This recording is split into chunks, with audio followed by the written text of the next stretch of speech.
하나님 말씀 요한복음 3장 1절, 요한복음 3장 1절 부터 3절까지 봉독해 드립니다. 요한복음 3장 1절.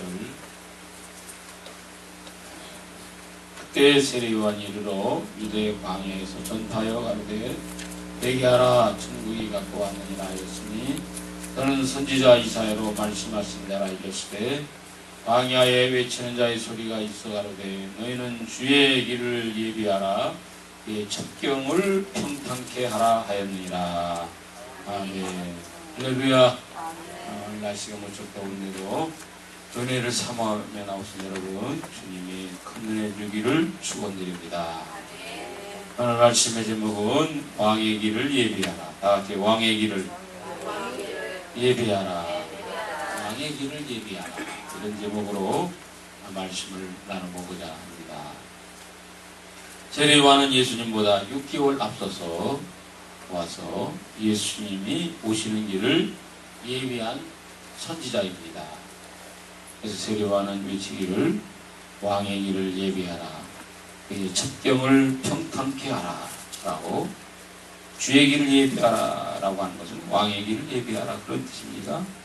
그래서 이 세례 요한이 외쳤던 말씀을 우리는 귀담아들여야 될 줄로 압니다. 왕의 길을 예비하라 라고 하는 말씀은 어떤 의미가 있을까요? 왕이신 예수님께서 함께 해주시는 사람이 되도록 자신을 준비하라. 할렐루야. 하나님이신 예수님께서 나와 함께하는 사람이 되도록, 하나님이신 예수님이 나와 함께하도록 나 자신을 준비하라 라고 하는 의미를 담고 있으시죠. 왕이신 예수님께서 우리와 함께 해주시는 것이라고 하는 것을 마태복음에서는 그것을 임마누엘로 이렇게 표현했어요. 그래서 보라, 처녀가 잉태하여 나갈 것이요 그 이름은 임마누엘이라 하리라 하였으니, 이를 번역한즉 하나님이 우리와 함께 계시다. 아멘. 그래서 예수님이 우리와 함께 하시는 것은 하나님이 함께 해주시는 것이다 라고 이렇게 해석을 하고 있습니다. 저 마이크 좀.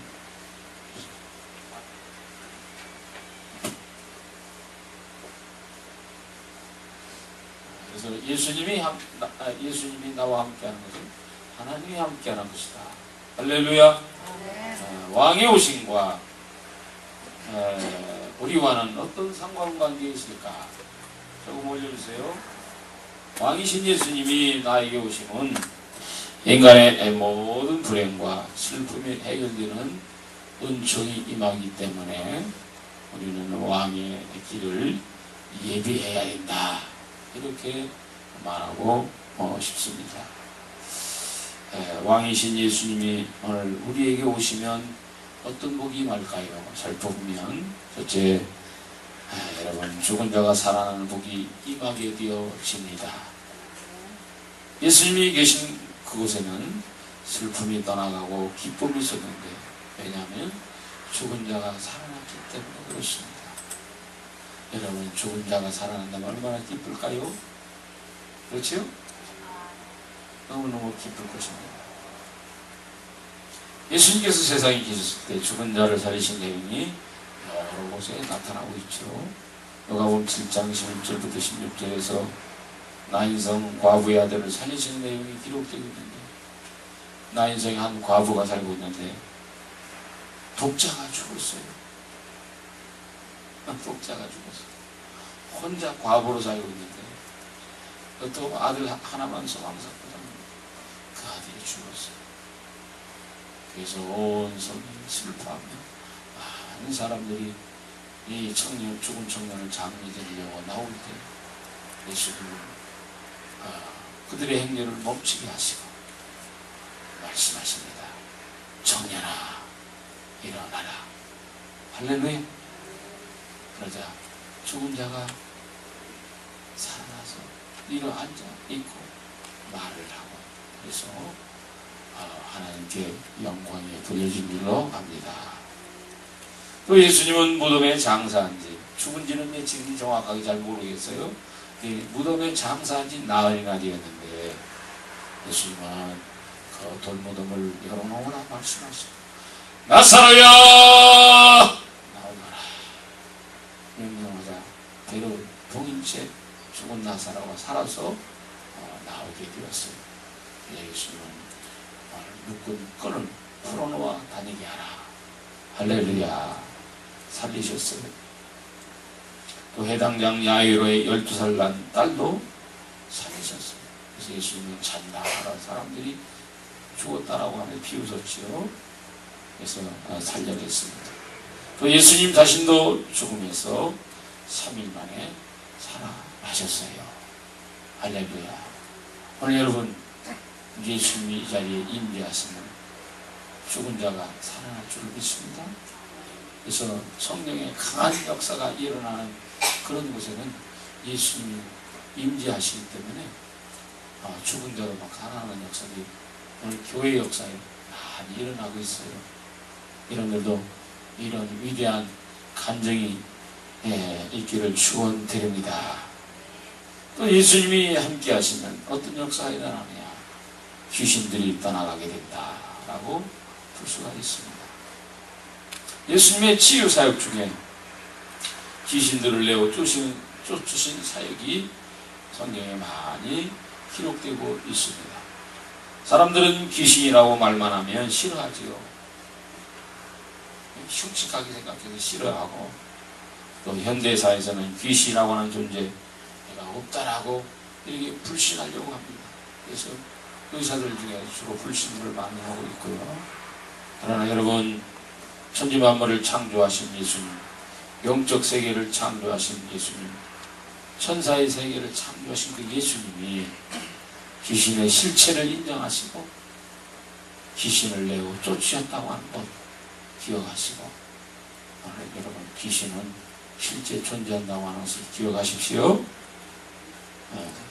마태복 8장에 보면 무덤 사이에 기거하는 심히 싸나운 한 징후로 하는 정신 이상자가 있었는데 예수님이 그것을 지나가게 되자 이 귀신 들린 자가 나와 소리질러 가로되 하나님의 아들이여 우리와 당신과 무슨 상관이 있나이까? 때가 이르기 전 우리를 괴롭게 하려고 여기 오셨나이까? 라고 이렇게 얘기했어요. 그때 마침 돼지떼가 멀리서 이렇게 거니는 것을 볼 때 귀신 들린 자가 이렇게 대답하죠. 우리를 쫓아내실진데 돼지떼로 들어보내소서.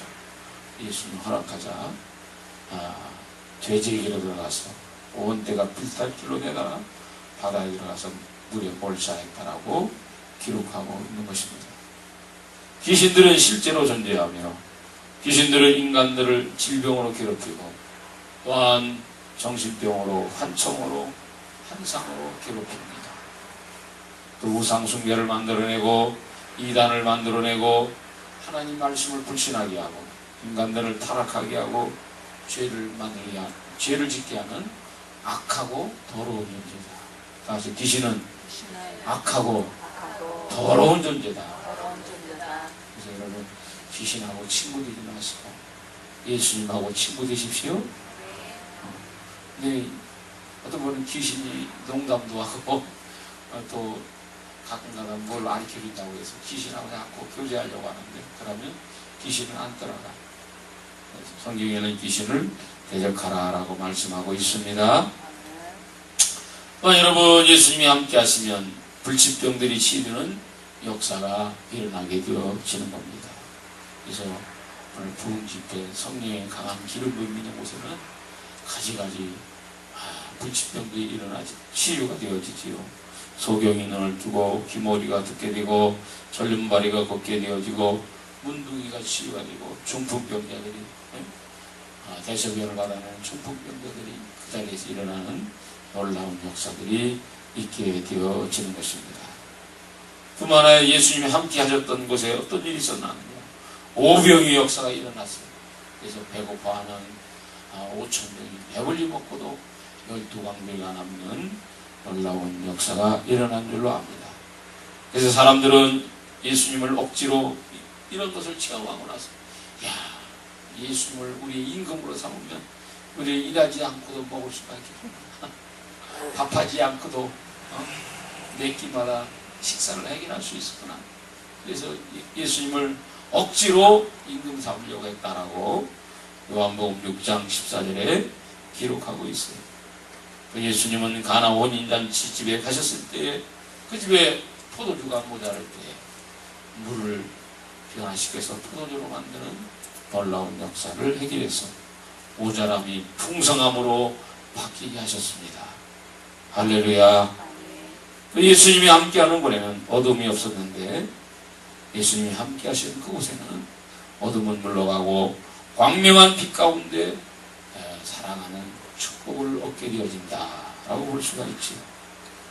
질병의 어둠, 불행의 어둠, 실패의 어둠은 오늘 주님이 우리에게 침묵하고 있거나 주님이 나에게 임재하지 않기 때문에 일어나는 현상이다 라고 이렇게 볼 수가 있습니다. 요한복음 8장 12절에 이렇게 말씀합니다. 예수께서도 일러 가라사대 나는 세상의 빛이니 나를 따르는 자는 어둠에 다니지 아니하고 생명의 빛을 얻으리라. 너무 중요한 말씀입니다. 우리 다같이 요한복음 8장 12절 다같이 함께 찾아서 다시 한번 합독해 보십시오. 요한복음 8장 12절. 요한복음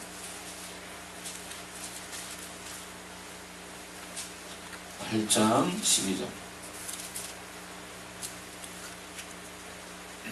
다같이 찾으셨습니까? 다같이 합독합니다. 시작. 예수께서 또 일러 가라사대 나는 세상의 빛이니 나를 따르는 자는 어둠에 다니지 아니하고 생명의 빛을 얻으리라. 할렐루야.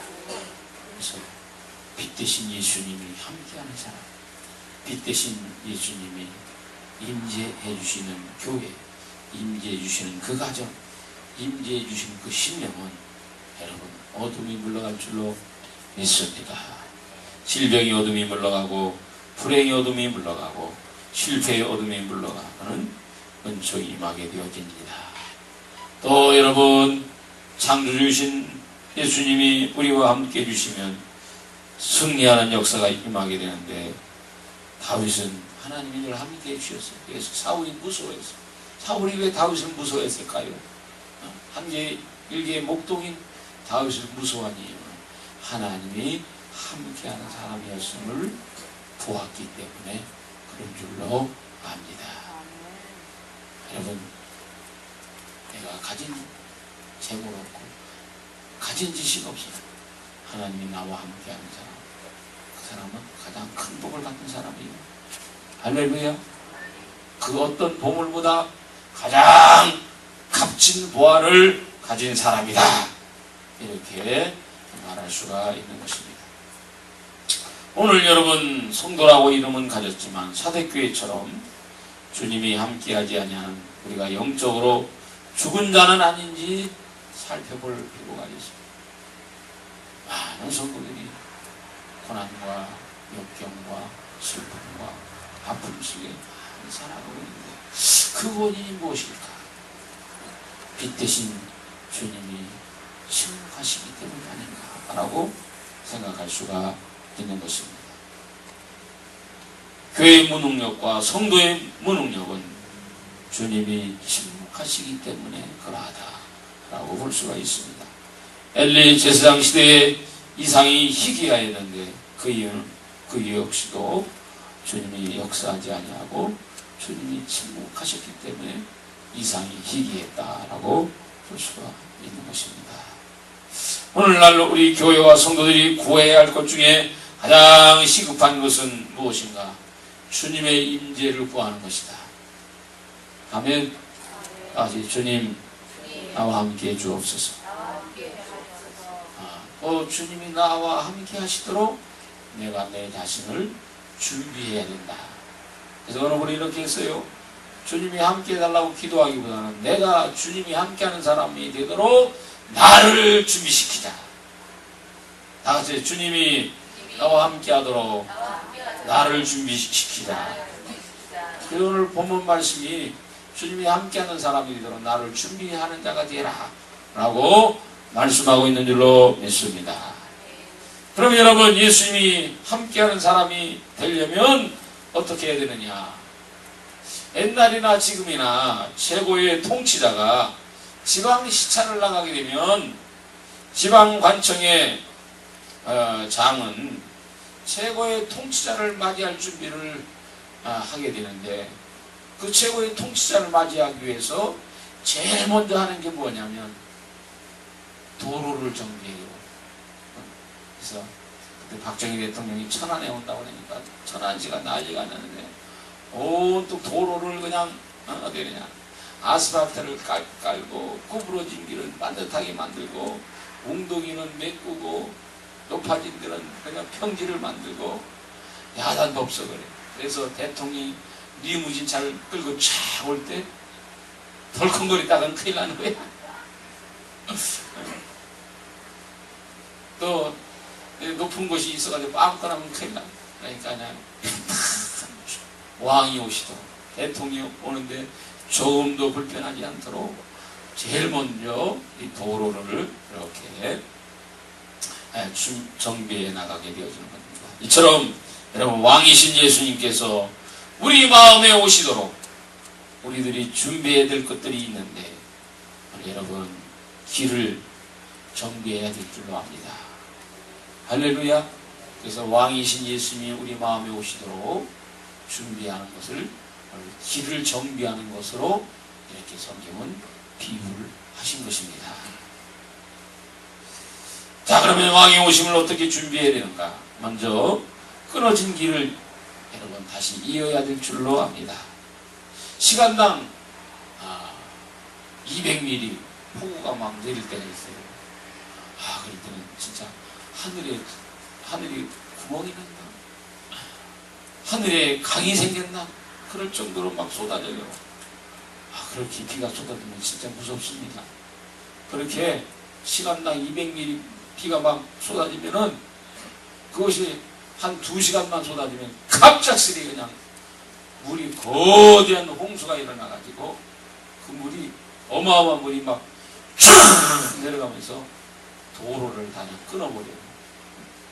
도로를 끊어버려가지고 사람이 다닐 수 없는 그런 상태가 되어집니다. 제가 그래서 이 남한 지역에는 40년 내지 50년마다 각 지역마다 큰 비가 한 번씩 내리더라고요. 어마어마한 비가 내리면 완전히 그냥 모든 걸 다 쓸고 나가버려요. 여러분, 이것처럼 이 끊어진 길을 건너려면 굉장히 위험스럽습니다. 지금은 참 많이 발달되었죠. 불도저, 포크레인 이런 것들이 많아가지고 일하기 쉬웠어요. 옛날에는 그런 것들이 없었어요. 그래서 길이 한번 끊어지면 끊어진 길을 건너려면 힘듭니다. 거기 끊어진 길이 같은 데는 물이 참 많이 이렇게 여기까지 찰 때가 있어요. 그럴 때는 어린아이들은 못 건너. 또 내려가니까. 길을 건너다가 넘어지기도 하고 또 내려가기도 하고 죽기도 하고 또 이렇게 깊이 파이기 때문에 끊어져가지고 깊이 파이기 때문에 사람들이 건너가지 못하고 발만 동동동동 구르고 학교 가지도 못하고 그런 어려움들을 제가 어렸을 때 겪었습니다. 여러분, 여기서 말이죠. 끊어진 길의 영적 의미는 무엇일까? 끊어진 길의 영적 의미는 무엇일까 하면 죄로 말미암아 하나님과 관계가 끊어진 것을 의미한다. 다 같이 끊어진 길. 하나님과 관계가 끊어진 것을 말하고 있어요. 그래서 하나님과 관계를 회복시키라 라고 하는 의미를 말하고 있는 것입니다. 그래서 세례 요한과 예수님의 첫 메시지는 회개하라, 하나님의 나라가 가까웠느니라 라고 선포를 했어요. 교회와 성도의 무능력은 주님이 역사하시지 않으시고 침묵하시기 때문에 그런데 여러분, 주님이 역사 안 하시면 무능한 자가 되어집니다. 주님이 침묵하시면 망신당하는 자가 되어진다 라고 볼 수가 있어요. 주의 종들이 안수기도 하잖아요. 안수기도 하면 병자가 낫고 귀신이 나가는 것은 오늘 주의 종이 능력이 있어서 귀신이 떠나가고 병자가 낫는 게 아니에요. 주님이 주의 종이 손을 얹을 때 주님이 임재하실 때만 역사가 일어나는 겁니다. 다만 주의 종은 뭐냐? 주님의 심부름꾼이요. 주님의 심부름꾼이 되어서 손을 얹을 때 주님이 주의 종을 높여주시려고 역사하시는 겁니다. 할렐루야. 근데 주님이 침묵하시면 주의 종이라도 망신당하는 거예요. 주의 종이라 할지라도 무능력한 상태가 되어줄 수밖에 없는 것이죠. 그래서 여러분, 능력 있는 교회, 능력 있는 성도가 되는 비결은 주님이 함께 하시고 주님이 역사해 주시는 역사가 뒤따를 때만 가능하다라고 보는 것입니다. 나에게 무엇이 문제이기에 주님은 침묵하시는 것일까? 나에게 계속 무엇이기에 계속 어려움을 당하는 것일까? 연단하는 이유도 있지만 무언가 주님과 막힌 것이 있기 때문에 이런 일이 생기는 것은 아닐까라고 또 생각해보고 또 점검해봐야 될 줄로 압니다. 할렐루야. 두 번째, 높아진 곳을 깎아내야 됩니다. 여러분, 저 아스팔길도 여름에 보면 뜨거운 열과 또 차가 트럭이 다닐 때에도 무조건 짐을 많이 실으면 안 됩니다. 40톤, 차마다 다 틀려요. 어떤 차는 40톤, 어떤 차는 20톤. 그래서 그 무게 이상으로 막 싣고 다니면 그 무게에 의해서, 차의 무게에 의해서 여름철에 아스팔트가 열에 의해서 누글누글 됩니다. 근데 무거운 트럭이 막 짐을 과적으로 싣고서 가보면 이 아스팔트 같은 경우는 한쪽은 툭 꺼지면 한쪽이 툭 튀어 올라와요. 툭 튀어 올라오죠. 그래서 언덕이 생깁니다. 그래서 언덕된 걸 그냥 내버려두면 교통사고 일어날 위험이 많이 생기죠. 그래서 경찰들은 트럭에다가 짐을 너무 많이 싣어도 그게 딱지감이에요. 그래서 어떤 데는 저 가다 보면은 트럭들 이게 개수하는 데가 있어요. 무게 달아보는데. 왜 무게 달아보느냐? 너무 무게를 짐을 많이 싣고 가면 아스팔트가 여름에 파괴되기 때문에 그 화적 차량을 단속하기 위해서 무게 다는 데를 이렇게 쭉 해놨어요. 그래서 이것처럼 여러분, 도로가 높아진 곳, 이것이 깎아내야 됩니다. 높아진 거 깎아내야 됩니다. 이 도로가 높아진 것은 영적인 의미는 어떤 의미가 있느냐? 교만을 의미하고 있어요. 높아진 곳의 영적 의미는 교만한 모습을 의미한다. 주님은 겸손한 자와 함께 해주시지만 교만한 자와는 함께하지 아니한다라고 말하고 있습니다. 여러분, 지식 많음을 자랑하고 학벌이 많음을 자랑하고 가문을 자랑하고 얼굴 이쁜 것을 자랑하고 남보다 뭔가 특실난 것이 있다라고 자랑하는 것은 그것은 여러분 모두 다 교만한 마음에서 나온 것이다 라고 이렇게 볼 수가 있습니다. 나의 나됨은 주님의 은혜입니다. 다시 나의 나됨은 주님의 은혜입니다. 그건 자랑하고 살았는데 다 교만한 행위였군요. 이를 깨닫고 이제부터 자랑하지 마시고 교만한 마음을 내려놓고 겸손한 자리로 내려가십시다. 사람들 입만 열만 다 자랑해. 과거 내가 뭐 이거 했다. 과거 뭐 이거 했다. 이거 했다. 다 자기 자랑이 너무나 많아. 자기 자랑하는 건 교만한 마음이 그 밑바탕에 숨어있기 때문에 그런 것입니다. 다윗이 인구조사로 많은 사람이 죽게 된 그 어려움을 겪은 것은 교만한 마음에서 비롯되었다라고 우리가 수요일날 우리 변 강사님 설교를 통해서 우리가 배웠잖아요. 여러분, 교만한 마음을 낮추십시다. 할렐루야. 그래서 이제부터 말하는 거, 생각하는 거, 자랑하는 거 다 제거하시고 겸손한 자리로 가십시다. 세 번째, 구부러진 길을 펴야 됩니다. 제가 한국에서 생활운동을 그때 많이 했어요. 잘 살아보세, 잘 살아보세, 우리도 한번 잘 살아보세. 너무나 못 살았어요. 너무나. 그래서 밥 먹을 때면 우리 할머니나 아버지, 할머니나 어머니가 쌀밥은 아버지하고 할아버지만 드려. 우리는 꽁보리밥 꽁보리밥 먹으려고 얼마나 그냥 더덕더덕거리고 먹기도 힘들고 소화는 잘 먹기가 힘들어. 나는 언제 쌀밥 먹나. 왜냐면 할아버지하고 아버지는 나가서 아침부터 일해야 되거든요. 일해야 되는데 밥을 든든히 먹고 나가야 옛날에 내가 치개질을 해 이랬어. 그러니까 이 밥에다 먹으면 쓰러져 지쳐서 쓰러지기 때문에. 그래서 일하는 분들은 그냥 든든히 먹여서 보냅니다. 노는 우리 아이들은 그냥 꽁꽁이 먹이고 너무나 힘들었어요. 그래서 박정희 대통령이 어떻게 하면 이 가난을 없앨까 해가지고 고민하다가 그래서 참 우리나라가 잘 살게 하는 기반을 마련했어요. 근데 새마을운동이 일어났는데 새마을운동에 뭐 시골길을 얼마나 어떻게 했냐. 좁은 길에다가 그냥 울퉁울퉁거려. 그렇게 삐뚤어 그래가지고 좁은 길, 굽은 길들을 쫙 넓은 길로 고든 길로 다 폈어요. 할렐루야. 여러분, 구부러진 길의 영적 의미는 어떤 의미를 담고 있느냐. 왜곡된 생각, 편견된 생각들을 말하는데 오늘 우리에게 왜곡된 생각, 편견된 생각들을 너무나 많이 가지고 있어요.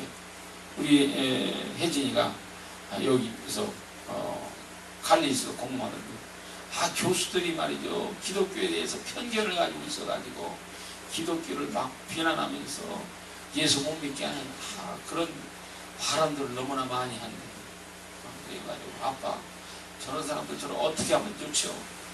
강의 듣다가 분노해가지고 아빠한테 열변을 토합니다.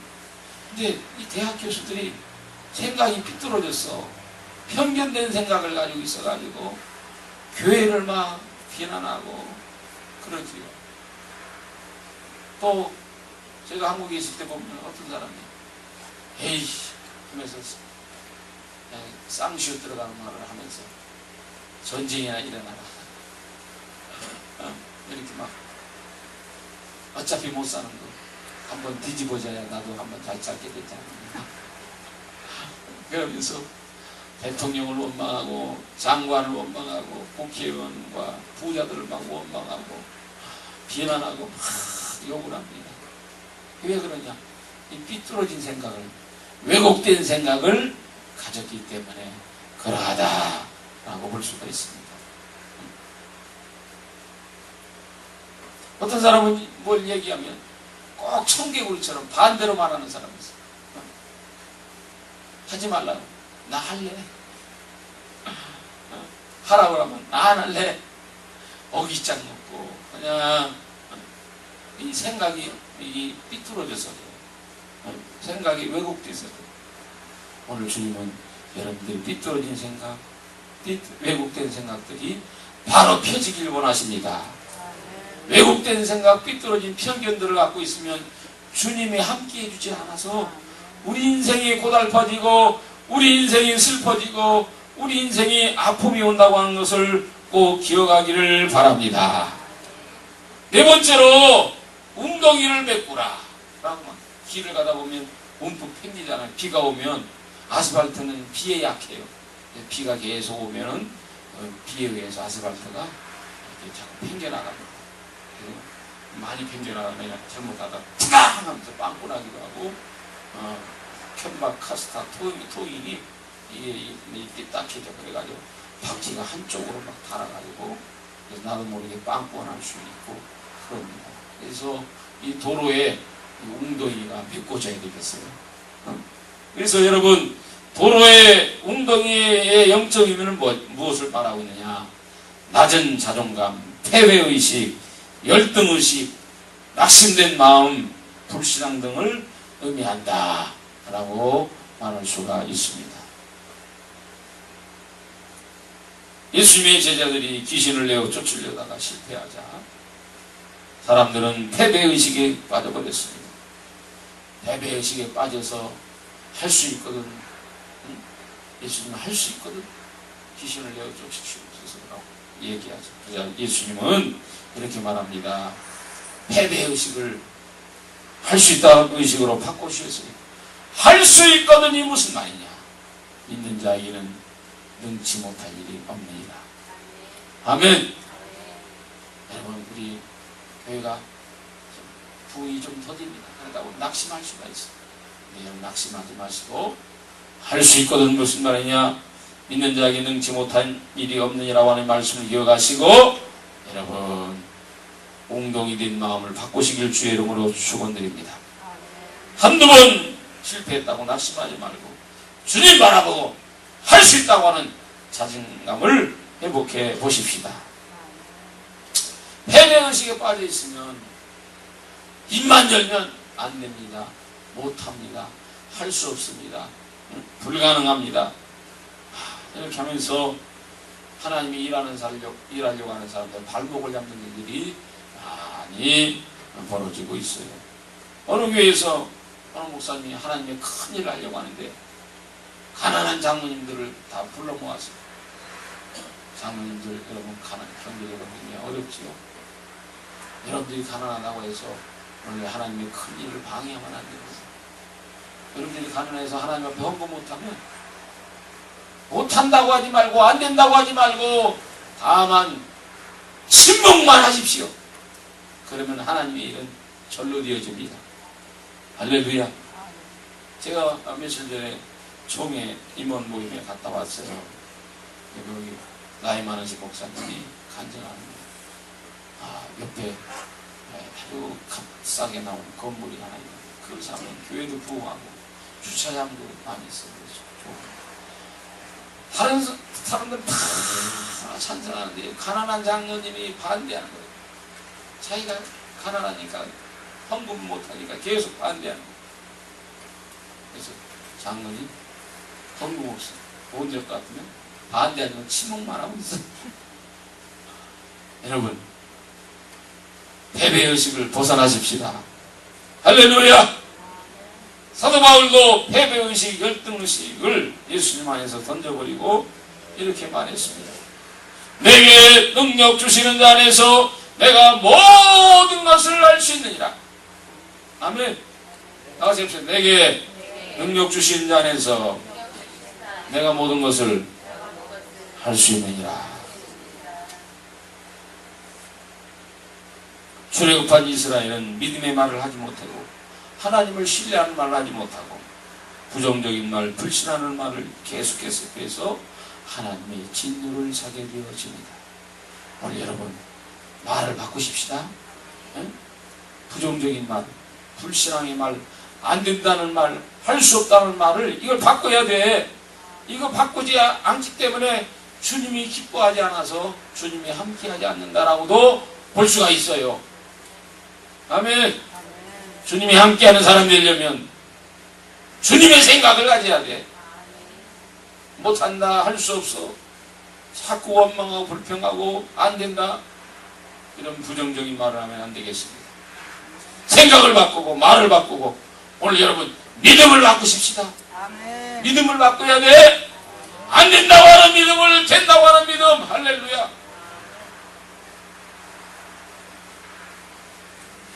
내게 능력 주시는 안에서 내가 모든 것을 할 수 있느니라. 주님이 결제만 하면 모든 게 다 통과됩니다. 할렐루야. 우리 주님을 신뢰하며 나가십시다. 이렇게 오늘 믿음을 바꿔야 될 줄로 합니다. 이제 말씀을 요약하며 맺어봅니다. 여러분 가장 큰 복은 주님이 함께 하시고 주님이 역사하시는 복이다. 주님의 백성이면서도 주님이 침묵하시거나 주님이 떠나가시면 가장 큰 복을 잃은 것이다. 가장 불행한 삶이 이루어진다고 볼 수가 있습니다. 그래서 여러분 주님이 임재하시지 않는 요인들이 무엇인지 생각해 보십시다.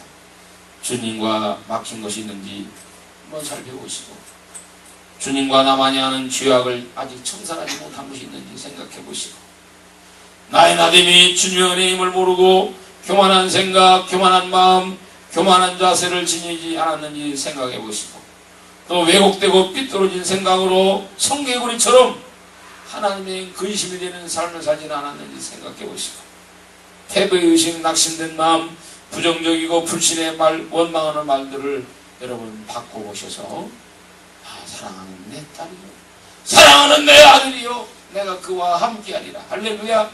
내가 그를 도와주리라. 내가 그의 편이 되어주리라. 내가 그에게 임마누엘이 되어주리라 해서 여러분들의 삶이 빛된 삶의 역사가 나타나길 주의 이름으로 축원드립니다. 이를 위해서 우리가 기도해야 될 줄로 믿습니다. 할렐루야.